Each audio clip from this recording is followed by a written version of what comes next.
ورحمة الله وبركاته.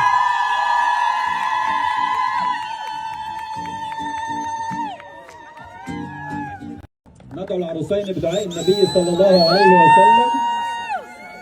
الدعاء أولى وهنسيبكم تفرحوا زي ما انتم عايزين بعد إذن حضراتكم. بارك الله لكما بارك الله وبارك عليكما وبارك عليكما وجمع بينكما في خير.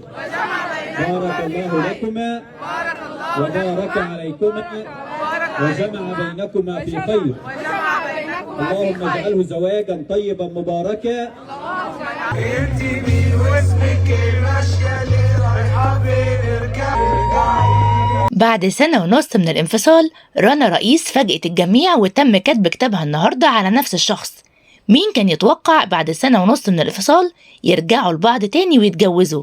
رنا رئيس قررت تفاجئ جمهورها وتم كتب كتابها النهاردة في حفل بسيط، وده بعد ما أعلنت انفصالها عن خطيبها. رنا وخطيبها أو دلوقتي نقول جوزها أعلنوا خطوبتهم في أول مرة سنة 2022 لما فاجئها في برنامج معكم مع منى الشاذلي، وكل الناس وقتها باركت لهم. ولكن بعد فترة قصيرة حصل اللي كان محدش متوقعه، ان هم انفصلوا، وقالوا وقتها ان هم مختلفين في الطباع وان كل واحد هيكمل حياته بعيد عن التاني.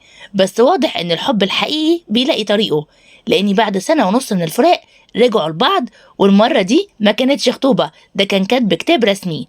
حفل بسيط وسط القرايب والنجوم.